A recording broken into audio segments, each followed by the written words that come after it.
Good morning student. Previous videos में हमने photosynthesis पढ़ा था और हमने पढ़ा था हमारा फर्स्ट चैप्टर जो क्या था, न्यूट्रिशन इन प्लांट, पौधों में पोषण के प्रकार, और उसमें हमने फोटोसिंथेसिस पढ़ा था। आज हम पढ़ेंगे फोटोसिंथेसिस को इफेक्ट करने वाले कारक। देखिए, फैक्टर्स अफेक्टिंग फोटोसिंथेसिस यानी प्रकाश संश्लेषण को प्रभावित करने वाले कारक कहा जाता है ऐसे रीजन जिनसे फोटोसिंथेसिस प्रभावित होता है। देखिए, photosynthesis is affected by A number of environmental factor.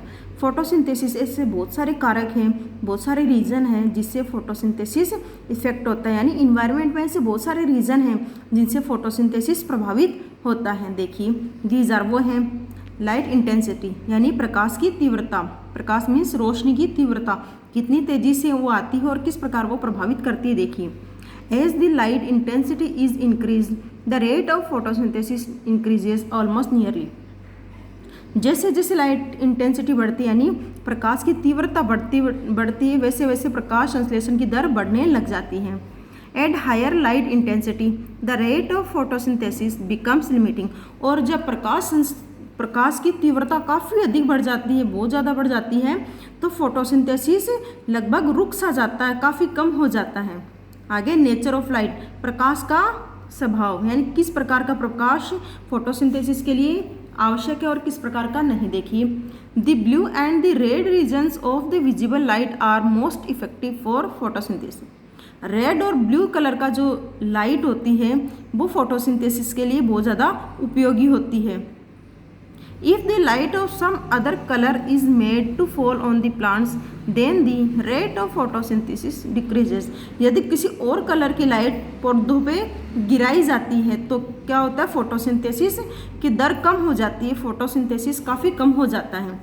Carbon dioxide and water. अब देखिए, कार्बन डाइऑक्साइड और वाटर किस प्रकार से फोटोसिंथेसिस को अफेक्ट करते हैं।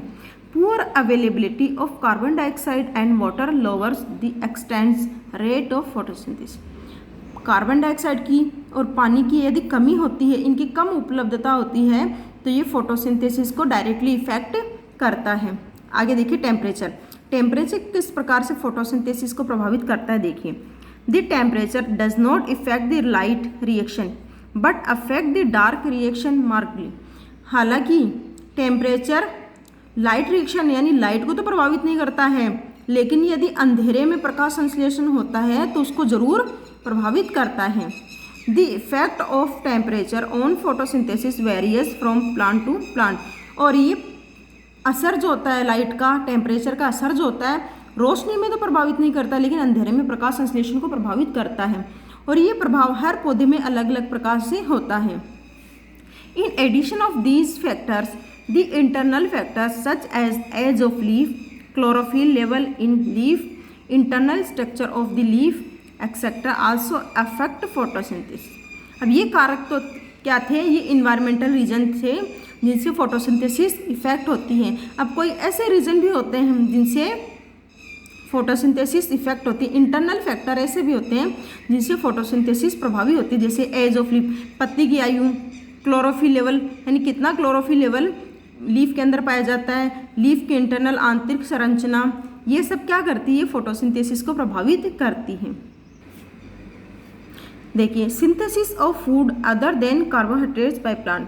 कार्बोहाइड्रेट्स के अलावा, यानी कि हमने फोटोसिंथेसिस में क्या पढ़ा था, प्लांट्स में फोटोसिंथेसिस के दौरान कार्बोहाइड्रेट्स का संश्लेषण यानी कार्बोहाइड्रेट्स बनाया जाता है। अब इसके अलावा प्लांट्स कौन से फूड बना सकते हैं, फूड का सिंथेसाइजेशन कर सकते हैं, वो देखिए। Carbohydrate that plants synthesise during photosynthesis are made up of carbon, hydrogen and oxygen. Photosynthesis के दौरान, प्रकाश संश्लेषण के दौरान पेड़ पौधों के द्वारा कार्बोहाइड्रेट्स का सिंथेसाइज या संश्लेषण किया जाता है। और कार्बोहाइड्रेट्स किसके बने होते हैं, कार्बोहाइड्रेट्स कार्बन, हाइड्रोजन और ऑक्सीजन के बने होते हैं। These are used to synthesize other component of food such as proteins and fats।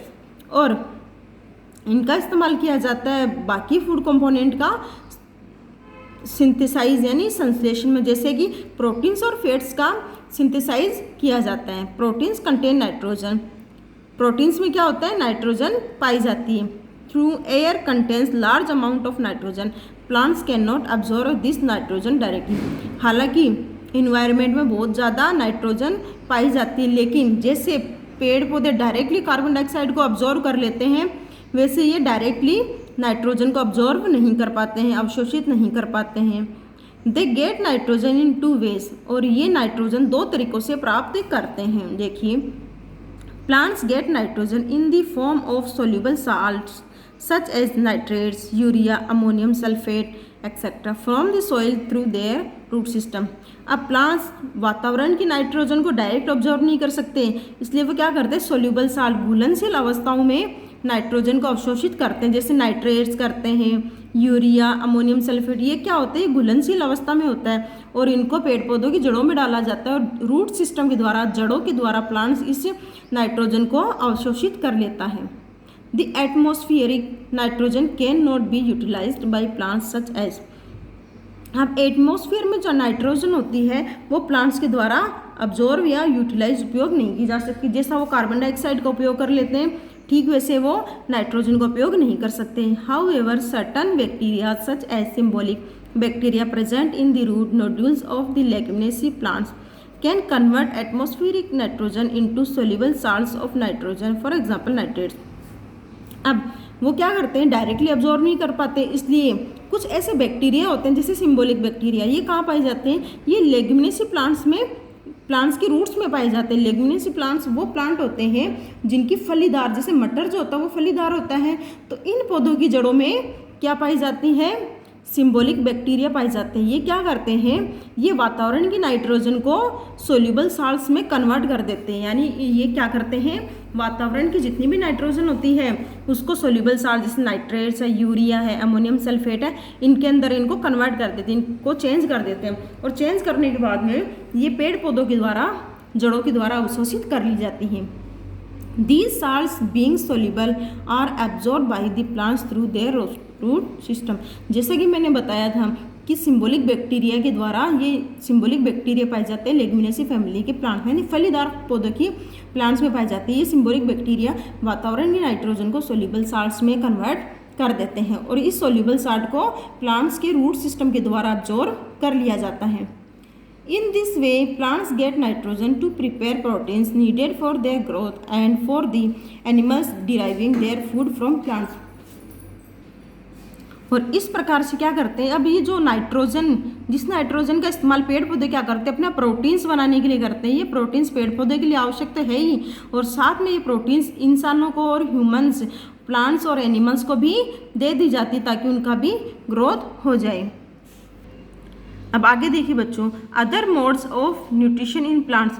अब ये हमने पढ़े थे न्यूट्रिशन में, यानी प्लांट्स में न्यूट्रिशन के प्रकार हमने पढ़े थे। अब बाकी न्यूट्रिशन के प्रकार देखिए, बाकी और किस प्रकार से प्लांट्स अपना न्यूट्रिशन प्राप्त करते हैं। फोटोसिंथेसिस के द्वारा वो अपना, उसके अलावा प्लांट्स कैसे अपना न्यूट्रिशन प्राप्त करते हैं। देखिए, green plants can make their own food from carbon dioxide and water in the presence of chlorophyll.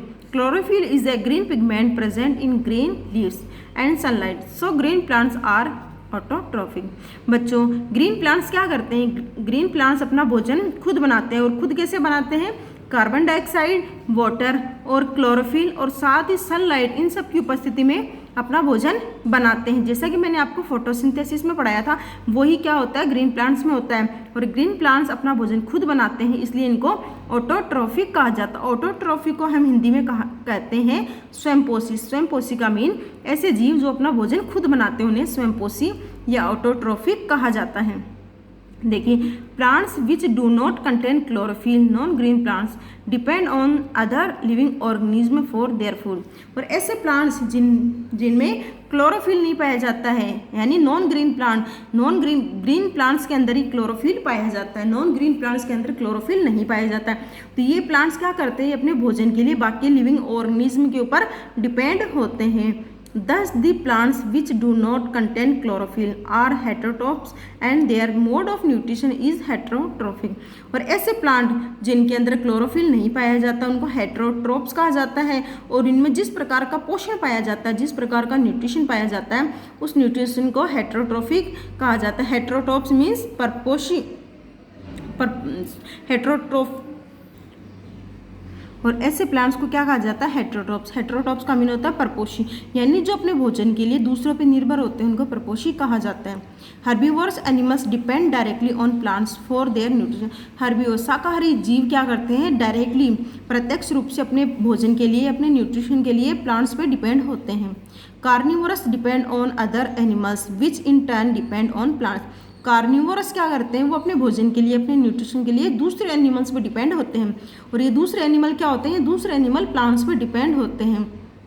Thus, when you eat meat, you are indirectly depending on food prepared by plants. और जैसा कि मैंने आपको बताया था, carnivorous क्या करते हैं? एनिमल्स को खाते हैं और एनिमल्स प्लांट्स को खाते हैं। तो कार्निवोरस भी क्या होते हैं? इनडायरेक्टली प्लांट्स के ऊपर डिपेंड हो जाते हैं। यदि हम मीट खाते हैं तो हम मीट क्या खाते हैं? जानवरों की खाते हैं, और वो जानवर क्या खाता है? वो प्लांट्स खाता है। तो इस प्रकार से हम भी इनडायरेक्टली रूप से प्लांट्स के ऊपर डिपेंड है, प्लांट्स के द्वारा बनाए गए भोजन के ऊपर डिपेंड हो जाते हैं। You know that green plants get the energy to prepare food from the sun. The sun is the ultimate source of energy for all living organisms. जैसा कि हम जानते हैं ग्रीन प्लांट्स क्या करते हैं? एनर्जी के लिए सनलाइट पे डिपेंड होते हैं, और इस प्रकार से सनलाइट अल्टीमेट सोर्स हो गया लिविंग ऑर्गेनिज्म के लिए एनर्जी का। यानी एनर्जी हमें कहाँ से मिलेगी? हमें एनर्जी अल्टीमेटली सन से ही मिलेगी। Some non-green plants live in or on other living organisms and derive their food from them. कुछ नॉन ग्रीन प्लांट्स यानी कि जिनके अंदर क्लोरोफिल नहीं पाया जाता है, ये प्लांट्स क्या करते हैं? ये बाकी प्लांट्स के ऊपर डिपेंड होते हैं या बाकी लिविंग ऑर्गेनिज्म पे डिपेंड होते हैं अपने भोजन को प्राप्त करने हेतु।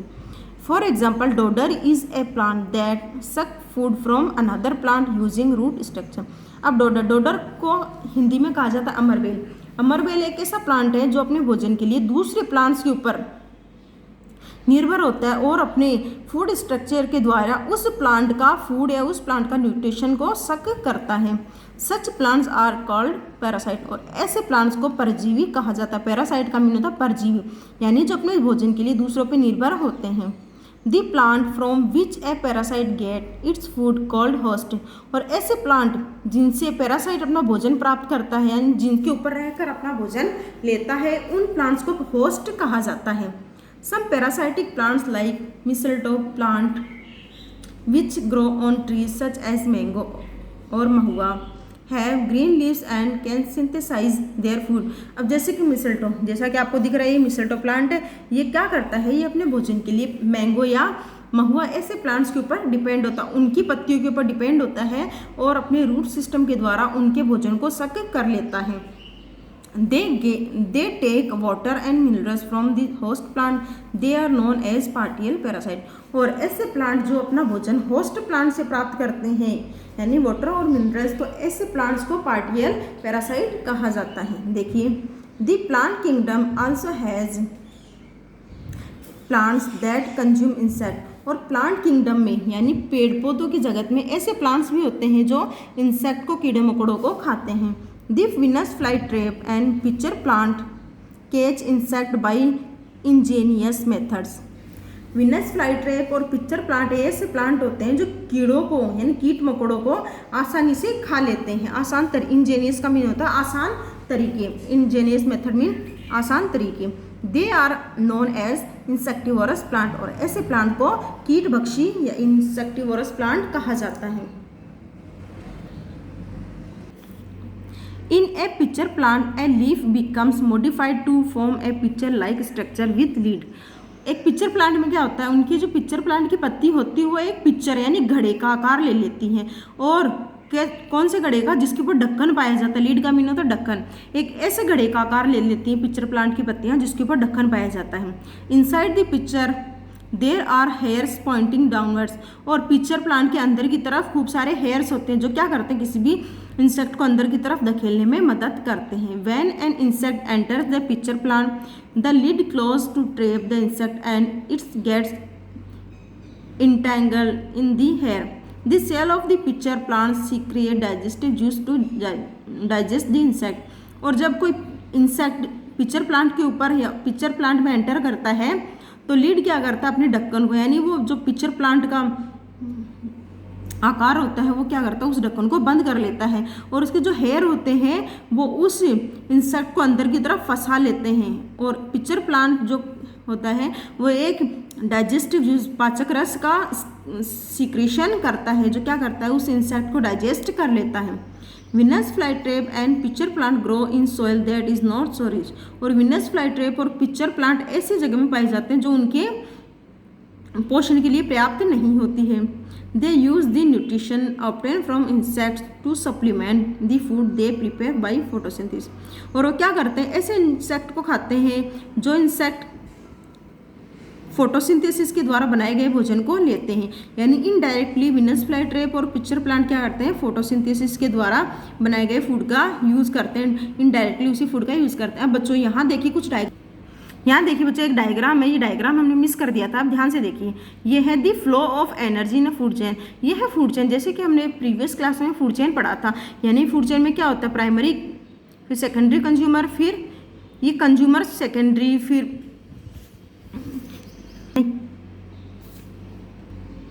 यहाँ है the flow of energy in food chain, यानी कि एनर्जी का फ्लो किस प्रकार से होता है फूड चेन में। यहाँ देखिए बच्चों ये क्या है, घास, ये प्रोड्यूसर, इसको देखिए प्राइमरी कंज्यूमर खाता है, हर्बीवोरस खाता है। अब ये सब क्या है, ये प्राइमरी कंज्यूमर, यानी कि इस प्रोडक्ट को प्रोड्यूसर के द्वारा बनाए गए प्रोडक्ट को लेते हैं। अब यहाँ देखिए सेकेंडरी कंज्यूमर। अब सेकेंडरी कंज्यूमर क्या है, ये चूहा और ये प्राइमरी कार्निवोरस, यानी ये क्या करते हैं, ये इनडायरेक्टली रूप से प्रोड्यूसर के द्वारा बनाए गए फूड को खाते हैं। अब इन सबको कौन खाता है, इन सबको खाते हैं सेकेंडरी कार्निवोरस है टेरिटरी कंज्यूमर्स।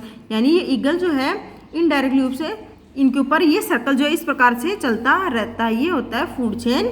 अब आगे देखिए विनस फ्लाईट्रैप और पिक्चर प्लांट। पिक्चर प्लांट में ये देखिए, ये पिक्चर प्लांट में इसकी लीफ है, अब ये ढक्कन है। अब जब कोई भी इंसेक्ट इसके अंदर बैठेगा तो ये ढक्कन क्या करता है, इसका तुरंत बंद कर लेता है और इसके अंदर जो हेयर स्ट्रक्चर होती है इनके अंदर उनको फंसा लेता है।